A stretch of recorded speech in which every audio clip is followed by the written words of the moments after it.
Bismillahirrahmanirrahim, salam alaikum wa rahmatullahi ta'ala wa barakatuhu. Que la paix soit avec vous, où que vous soyez, qui que vous soyez, soyez le bienvenu sur cette chaîne qui est dédiée à l'échange des idées, à l'échange de l'idéologie et surtout l'échange d'une logique concernant une information qui nous vient de loin ou de près. Nous ne sommes pas des partis politiques, nous ne faisons pas dans la révolution, non. Nous sommes en train juste d'échanger des idées. Nous sommes dans un pays libre qui reste libre d'échange du moment qu'on ne franchit pas une ligne rouge. Je voulais je voulais saluer tous les gens avec qui je discute et avec qui j'ai eu des échanges pour le reste du monde. Vous savez qu'on va être honnête, l'un vers l'autre. Nous allons être attaqués de toutes parts, vous le savez très bien. Pourquoi? Parce que j'ai sorti des dossiers et des registres que les autres n'aiment pas. Nous comprenons, vous et moi, qui sont les autres. Hier, j'ai eu des drones de partout. Hein, on est bien d'accord. Donc, on a eu droit à Mohamed, je ne sais pas quoi, a dit à ses adeptes de boire d'un puits où il y avait des chiens morts et des cadavres pour faire les ablutions. Nous avons eu Mohamed, il s'est marié avec une fille de 9 ans. On a eu droit, la Torah ou je ne sais pas quoi a été en 5 livres, vous ferez mieux de je ne sais pas quoi, on a tout eu. On a tout eu. Croyez-moi. Alors j'arrêtais pas d'effacer. Je ne suis pas une chaîne publique. Moi je ne suis pas Miley Cyrus. C'est pas... Je réponds à n'importe qui m'envoie parce que nous sommes un petit groupe de gens qui parlent, qui discutent. J'ai pas envie de faire de la télé, j'ai pas envie de faire un truc normal. J'ai envie juste de véhiculer des vérités concernant mon idéologie. Je donne mon avis sur la politique de temps en temps. Oui, je suis concerné, je suis un citoyen français qui a la liberté de parler et d'échanger avec les autres. Je suis ni esclave ni rien du tout. Donc celui qui n'est pas content que je sois français, il y a 4 murs, il choisit le mur qu'il voit et il se tape la tête dessus. Parce que de toute façon, rien ne nous atteindra, de toute façon, quoi qu'il arrive. L'ordre mondial changera. Tout changera. Tout rentrera dans l'ordre. Sachez que, quand je parle de Bani Israël, ils ne sont pas très contents. Mais mettons les choses au point avant d'aller plus loin, parce qu'en fait, j'ai même pas encore commencé. Ça me fait rire, parce que si on entend le reste, oh là là, vous allez avoir des vérités, mais graves.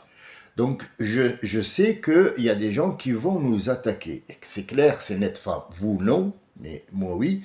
Ils pourront rien me faire du tout, du tout. Je n'ai peur que de celui qui m'a créé.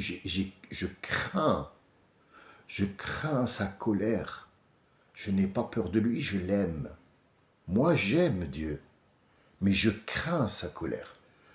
Nous avons grandi avec quoi? Oh, Dieu, il va te faire rentrer en enfer si tu bois pas ou tu manges pas avec la main droite. Ah, Dieu, il va te massacrer. Ah, Dieu, il va te brûler. En fait, on a une image qui a été salie juste par l'ignorance, l'idiotie et la fermeté. On n'est pas ouvert à la discussion. Donc, du moment que je parle du Nord-Africain, ça fait rire. Mais du moment que je parle, voilà, Moïse, aïe, aïe, aïe, ça plaît pas. Donc, c'est la même chose partout, hein.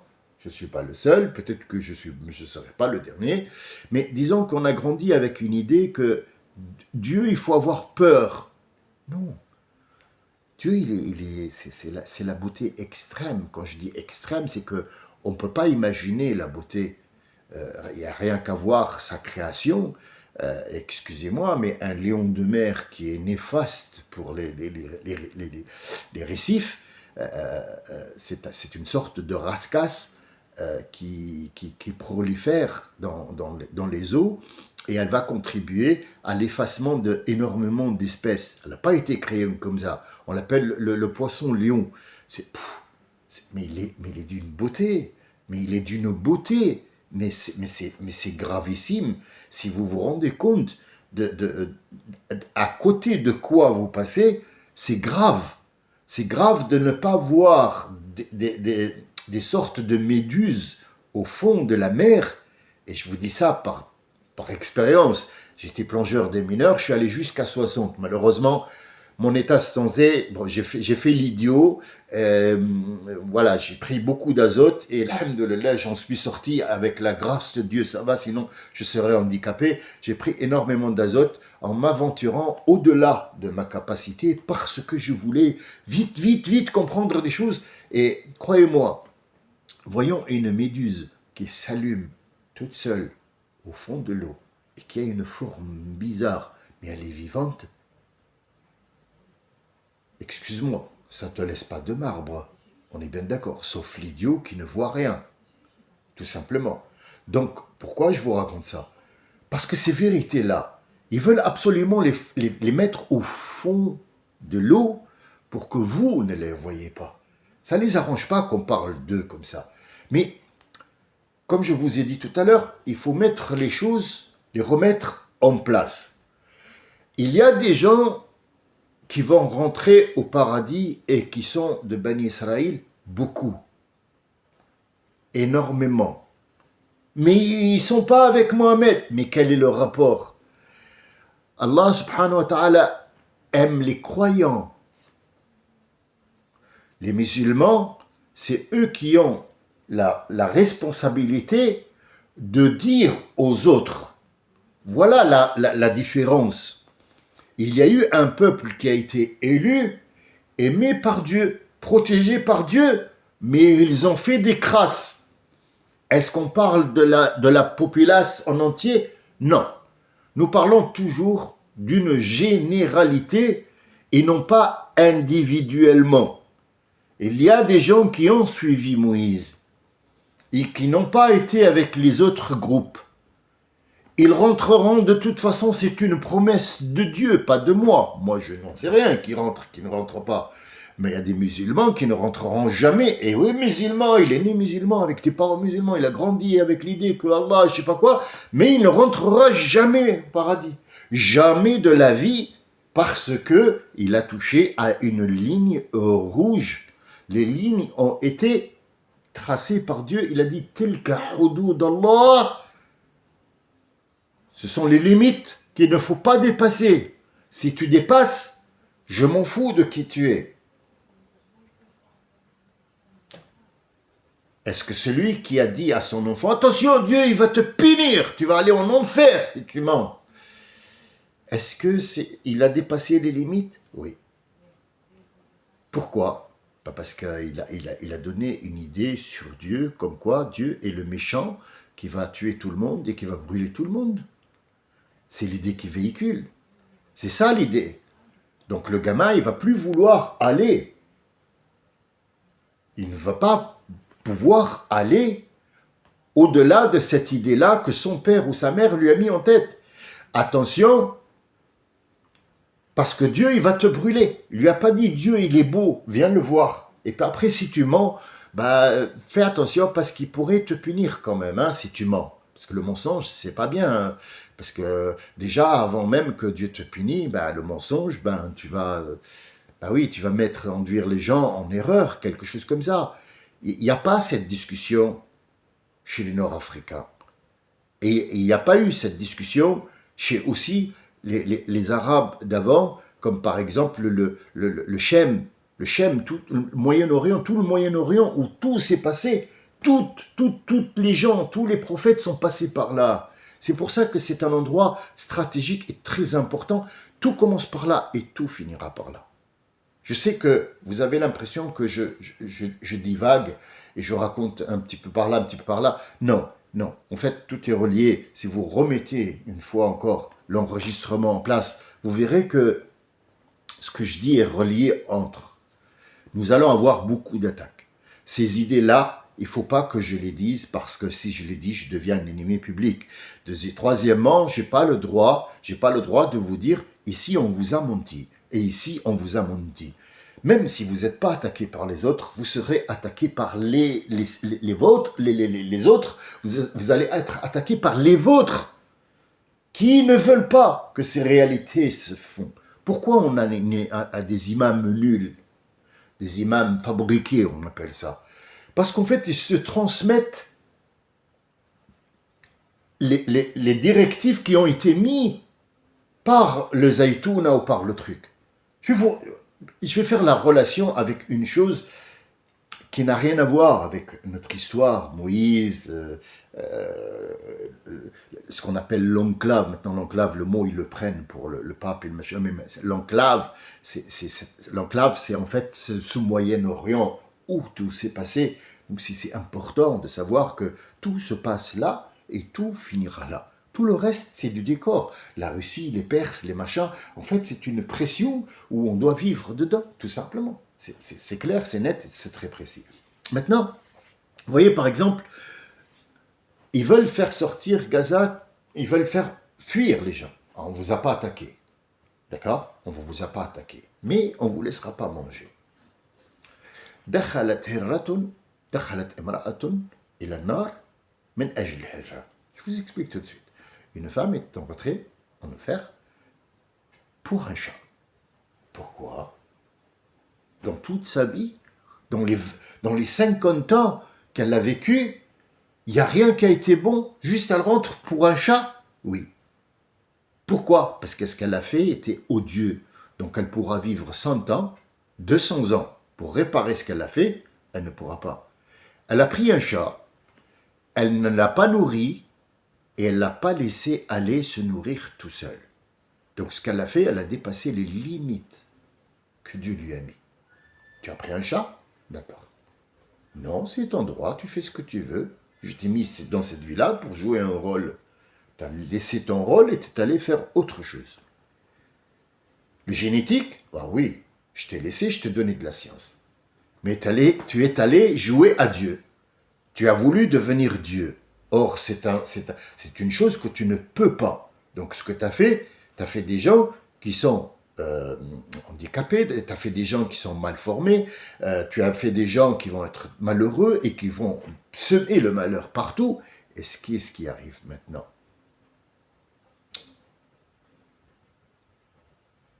Pourquoi? Parce qu'on ne veut pas la vérité. On ne veut pas la vérité.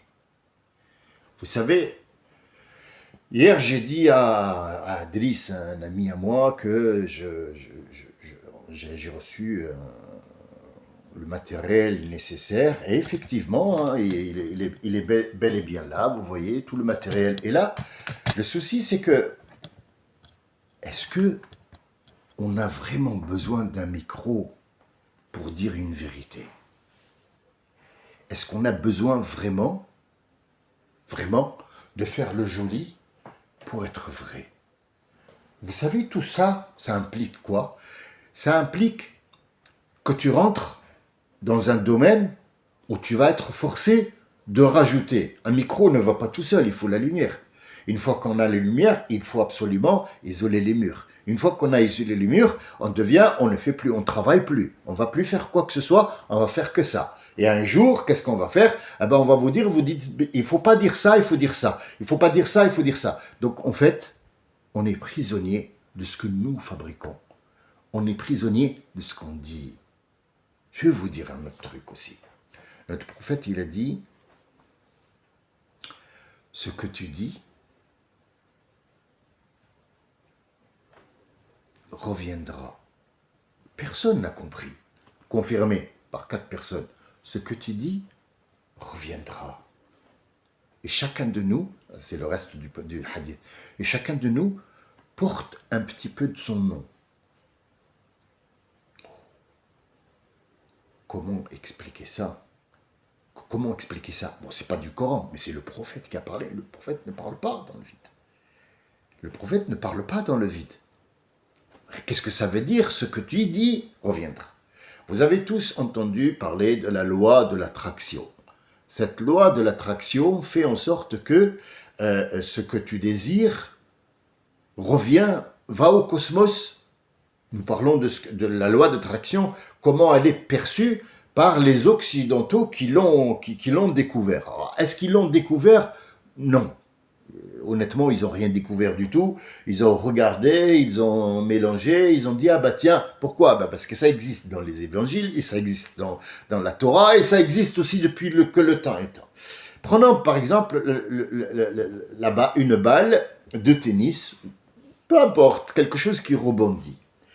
Quand on la tape par terre et qu'elle tape sur le mur et qu'elle revient dans la main, est-ce qu'elle revient un melon ou c'est la même balle? C'est la même balle, d'accord. Le bruit que tu fais, le mouvement que tu fais dans ta vie, le vouloir, ta profonde obsession pour quelque chose va dans ce cosmos et elle revient chargée de ce que tu as demandé. C'est ça la donation de Dieu. Il y a des gens qui croient que quand tu... Ah, là, donne-moi, il ouvre la porte, il trouve un sac d'argent. C'est con en fait. C'est lamentable d'arriver à penser de cette sorte-là. Je veux de l'argent. Parce que l'argent, pour lui, c'est tout. C'est le problème qu'on est en train de voir avec l'histoire de Ben Israël. C'est l'argent. Il n'y a pas que l'argent. L'argent est un moyen d'échange. L'argent a été fabriqué maintenant. Avant, il y avait les échanges. Tu me donnes du blé, je te donne du poulet. Oui, mais moi, j'ai pas de poulet, j'ai pas de blé. Mais qu'est-ce que tu fais? Bah, je t'aide à construire ta hutte. Allez, je vais t'aider, tu me donnes un petit peu de blé. Et puis toi, je t'aide, tu me donnes un petit peu de poulet. Donc les trois, en fait, ont la même chose. Ils se sont donnés mutuellement. Alors vient le monde occidental, le monde moderne, le monde je sais pas quoi, qui a mis en place l'argent, c'est les Romains, hop, ils ont fait des pièces, ils ont dit, ça y est, on va échanger ça contre ça, une petite pièce de monnaie, ça a commencé avec de l'or, puis après c'était des pièces en métal où il y avait le sceau impérial de la Rome, et puis voilà, allez, on échange cette valeur contre trois poulets. Ce petit truc de fer, je l'échange contre un poulet? Oui, parce que moi, je suis le chef. Alors, avec ce truc de fer, tu peux aussi aller acheter du blé. D'accord, donc en fait, c'est devenu de l'argent virtuel, des spéculations. Celui qui achetait par exemple le bitcoin ou la monnaie, crypto-monnaie, les machins qui veulent changer absolument pour détruire le dollar, ben ça relève pas de nous. C'est pas politique notre truc, mais on échange. Tout ça, c'est virtuel. Le dollar aussi, il est virtuel. Sachez que maintenant, les billets, en fait, ils fabriquent de moins en moins de billets, ils mettent de plus en plus de chiffres. Donc tu peux devenir riche demain. Nous parlons d'argent. Hein. Tu peux avoir beaucoup d'argent demain, mais c'est des chiffres. Imagine qu'il n'y a plus ce satellite qui donne les informations. Imagine que tout ça brûle. Il est où ton argent? Il est où ton or? L'or est une monnaie d'échange qui ne changera pas à vie. C'est une monnaie d'échange qui ne changera pas à vie. Est-ce que vous croyez que les pays achètent des trucs avec de l'or? Pas du tout. L'or est fait pour la technologie et non pas pour l'échange. Oui, ça reste des bijoux. Oui, ça reste un truc précieux avec lesquels on peut acheter des trucs. Mais la plupart des gens le savent, cet or, il est fait pour autre chose que la monnaie. La monnaie, on l'a changée en chiffres. Donc voilà un petit peu, on est rentré maintenant dans le décortiquage de ce qu'on a vu avant, pourquoi ils ont fait le veau et pourquoi cet or-là, il est là, c'est pas pour l'échange, puisque Moïse l'a brûlé, il a réduit, il a dit « Unzur ila ilahika alladhi dhalalta akifan alayhi ya Samiri » regarde l'or que tu as fabriqué un emblème qui va attirer des trucs. ça fait partie. Regardez, on va rentrer, on va s'arrêter juste là, sur ce veau. Vous allez comprendre que quand j'ai raconté l'histoire, je l'ai balayé. Mais arrêtez-vous à chaque fois et regardez l'étendue de la chose. Moussa doit détruire le veau. Est-ce que c'est parce que il a peur que ça devienne un dieu? Pourquoi le Sémiri a fait ça? Pourquoi le Sémiri a pris une poignée de ce qu'il a vu, ce magnétisme, cette étincelle qu'a laissé Jibril, l'empreinte, il a pris juste... Pourquoi il n'a pas rempli un sac? Pourquoi il a juste pris une petite poignée? Vous voyez, on commence à rentrer un petit peu pour voir, pour que les gens ne se sentent pas insultés, en fait. C'est pas une histoire, je dénigre. Au contraire, nous, on n'a pas le droit d'insulter aucun prophète. Tous les prophètes, on y croit. On y croit comme fer. On croit en Jésus. Celui qui ne croit pas en Jésus n'est pas un musulman. Celui qui ne croit pas en Moïse n'est pas un musulman. Il ne le sera jamais. Il ne le sera jamais. Donc, en fait, quand il a pris la poignée, il savait très bien ce que ça fait. Ça fait que c'est une technologie qui n'a pas encore sa place. Pas maintenant.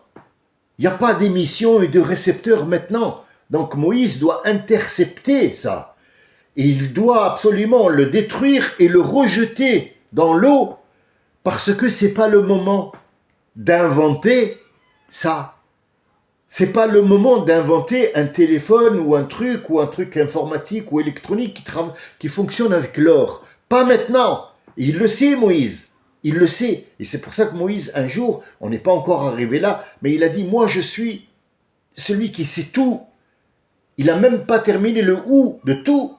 Qu'il a eu Jibril derrière, il lui a dit, As-salam yuqri'uka as-salam. Tu as le salam, tu as la paix de Dieu, mais tu as commis un truc, tu as un blâme là. Et pour ce blâme-là, tu vas voir, il va t'envoyer quelque part, et il va voir le Khidr. Il va lui dire, viens voir que tu ne sais rien. Rien. Nous ne savons rien. Donc c'était pas le temps de faire ce ejl-là, ce veau-là, à part l'emblème de l'idéologie, comme quoi c'est un dieu et un machin, c'est autre chose. C'est pas le moment. Il faut que ça rentre. Donc, revenons à ce que tu dis, la loi de l'attraction. Quand tu es pessimiste, hop, le cosmos, il te redonne tout ce que tu veux. Dieu nous connaît, il nous donne ce que nous voulons. Mais nous voulons, c'est pas l'argent, c'est pas ce micro, c'est pas une lumière, c'est pas un décor. Si, imaginez que j'ai un décor, j'ai un micro, j'ai tout ce qu'il faut, et je vais les mettre en place, mais j'ai rien à dire. Alors qu'est-ce que je vais chercher? Ah, vous avez entendu, après Tandine ce qu'il a dit? Ah bah regarde, alors je vais regarder les... Oh là là, regardez, Rotaillot, ce qu'il a... C'est pas intéressant. C'est pas intéressant. Vous voyez, je viens de soulever un point là maintenant. C'est pas pour vous rabaisser, astaghfirullah l'azim. Loin de moi cette idée, mais si j'avais pas soulevé ce point-là, je pense pas que vous irez voir que au-delà du veau qui est de l'or, pourquoi Moussa l'a détruit et pourquoi il s'est énervé? Parce que ce monsieur-là, Sémiri, il voulait mettre des choses de l'avenir qui n'ont pas encore, ils doivent pas être là. Et Dieu est attentif à tous nos mouvements du corps. Vous savez que le corps, il fabrique l'adrénaline, il fabrique la cocaïne, il fabrique l'endorphine, il fabrique tout ce qui est toutes les matières dont il nous donne dans les médicaments, le corps les fabrique. Le corps lui-même le fabrique. Le corps fabrique cet alcool. Il a besoin de l'alcool. Mais c'est des quantités infimes. Il faut absolument cet alcool. Vous savez que le matin, quand on va faire pipi de la veille, le matin, nous sortons avec ce pipi-là, et ben nous sortons tout. Toutes les mauvaises, y compris la radioactivité qui est dans l'air. Elle est infime. Oui, elle est très très infime. Mais on la respire et le corps la rejette parce qu'elle est néfaste. Elle va où? Elle va dans l'urine. Quand vous rentrez dans les toilettes publiques, vous avez les yeux qui brûlent tellement ça sent. Oh là là là là, ou le chat ou le chien. Cette urine-là, c'est pas l'urine en elle-même. C'est pas les déchets que le corps, l'eau usée qui est sortie. L'eau, il est parti, il a séché. Qu'est-ce qui reste? L'odeur. C'est pas une odeur. C'est pas une odeur. Ce sont les molécules. Ce sont les molécules. Eh oui, ce sont les molécules. Est-ce qu'on est au courant de ça? Est-ce qu'on voit la chose comme ça? Tu sautes, tu me dis, oui, ton prophète, il s'est marié. Oui, et alors? Il s'est marié avec une fille de 9 ans. Et ouais, qu'est-ce que tu vas faire, toi? Vas-y, allez, explique-moi. Moi, je l'aime et je suis d'accord avec lui. Et alors? Et après? Et après? Vas-y, allez, sors ton venin. Ouais, et après? Ouais. Et il leur disait que, oui, aller dans le puits, faire les ablutions avec des chiens morts. Ouais, d'accord, bon, c'est enfantin. C'est un gamin de 3 ans. Moi, pour moi, ça, c'est un gamin de 13 ans. Mais, oui, et alors? Ouais. Bon, admettons qu'il y ait quelqu'un de sage dans la tête qui voit un puits où il y a des chiens morts. Enfin, je sais pas les chiens, qu'est-ce qu'ils font dans le puits. J'en sais rien. Je sais pas. Il faut que je creuse pour voir un petit peu ce gars-là, qu'est-ce qu'il a, une merde dans la tête ou quoi. Ah, il y a un puits où chaque chien qui meurt, ben on le jette là-bas et l'eau est pétrifiée. Et donc, apparemment, le prophète, il a dit, allez vous faire les ablutions avec ça. C'est con ce que tu racontes. Pourquoi? Parce qu'en fait, c'est simple. J'ai parlé de toi, tu l'as cru. Tu as cru que je parle de toi. Mais non. Mais non, je ne parle pas de toi. Là, quand je parle du veau, du sémiri, tu es le sémiri, toi? Tu ne l'es pas. Pourquoi tu te sens visé? Peut-être que toi, tu fais partie des bons. Nous parlons toujours en général. En général. Il n'y a pas des PD à Sodome et Gomorrhe. C'est que des PD. Mais est-ce qu'on a le droit de dire PD? Non. Homosexuel? Oui. Ouais, mais c'est un PD. Oui, mais on n'a pas le droit de le dire. Pourquoi? Ben, comme ça, on doit cacher les vérités. C'est ça, en fait. C'est ça le problème. Un gros problème, oui. Pourquoi moi je décortique les choses? Je dis, je fais un premier passage, deuxième passage, troisième passage. Parce qu'en fait, les choses qu'on veut, c'est pas l'histoire de Ben Israël, ils ont fait, ça c'est un peuple qui va mourir, on va tous mourir. C'est pas ça le problème.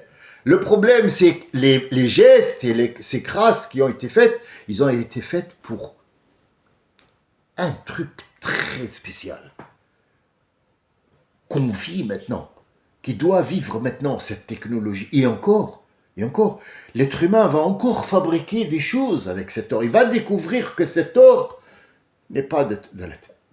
C'est pas un métaux qui vient de la terre. Il le sait.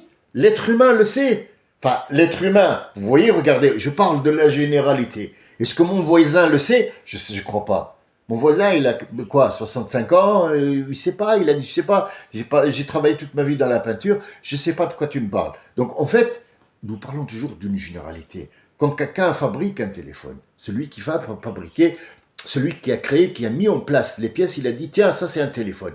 Les autres, ils ont pris l'idée, ils l'ont fabriqué, il y a des gens qui travaillent dans l'usine qui fabriquent des téléphones. Est-ce que tous ont fabriqué le téléphone? Non. Eux, ils ont monté le téléphone. Mais qui l'a créé? Un seul. Alors, est-ce qu'on parle d'un seul? Non, on va dire ils, avec S, ont fabriqué le téléphone. Nous avons fabriqué le téléphone. Non, toi, tu l'as acheté et tu as consommé. Tu n'as pas fabriqué le téléphone. Tu ne sais pas comment il est fabriqué. Tu sais pourquoi? Parce que tu t'arrêtes pas au mot et tu ne vas pas creuser. Pourquoi? Moussa va détruire ce veau. C'est de l'or. L'or, il peut le remettre à Pharaon ou alors à l'Irak, parce que Pharaon il est mort. Il va le remettre à ses propriétaires. Il a été volé. Pourquoi? Il le brûle et il le met dans l'eau. Il le remet, il le rejette dans le Tigre ou le Frat, je ne sais pas, l'un d'eux, parce qu'on n'a pas l'information. Il va le brûler, il va en fait le refondre, il va le rejeter. Pourquoi il ne le laisse pas pour acheter de la marchandise? Ça va très loin. Ça va plus loin que l'information. C'est pour ça que je vous ai dit, l'information, c'est juste une info. Mais quand on creuse, il faut enquêter. il faut enquêter. Il ne faut pas aller voir, dire « Ah, il m'a insulté, allez, je vais l'insulter. » Ça ne sert à rien. Ça ne sert strictement à rien. Voilà, je voulais mettre un point d'honneur sur cette personne qui va revenir d'ailleurs. Hein. De toute façon, le blog qui reviendra, ou plusieurs. On a été quitté partout. Enfin, des noms fous, là là. Et quand tu rentres dans la chaîne pour voir c'est qui, c'est une chaîne qui est vide. En fait, c'est un nom qu'il a créé tout de suite pour rentrer, pour attaquer. Voilà, donc il fait sur YouTube, il tombe sur moi. Il écoute ça, ça ne plaît pas, donc il fabrique tout de suite un compte, il insulte et il dit ce qu'il a à dire, en fait, c'est son venin, et puis voilà, tout simplement, et puis après il le passe à l'autre, et l'autre il lui dit, t'as entendu ce qu'il a dit? Comme nous faisons. Ça veut dire que nous ou eux, c'est pareil. C'est pareil.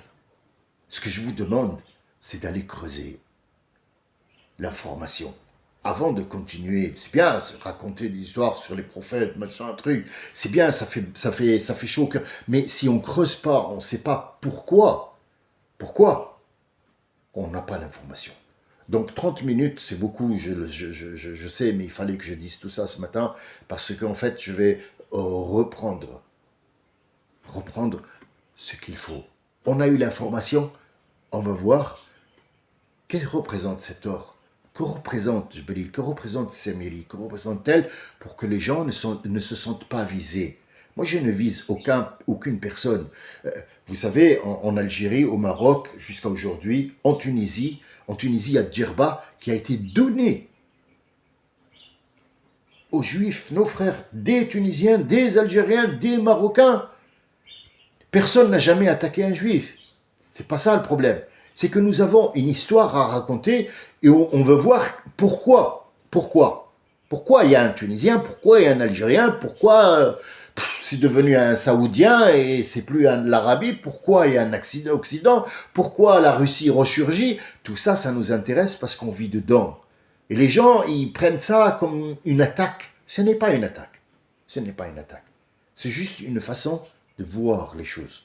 Je vous remercie de votre écoute. J'espère que j'ai été clair. On va reprendre. Je vais vous donner des points clés, Inch'Allah. Assalamu alaikum wa rahmatullahi wa barakatuh.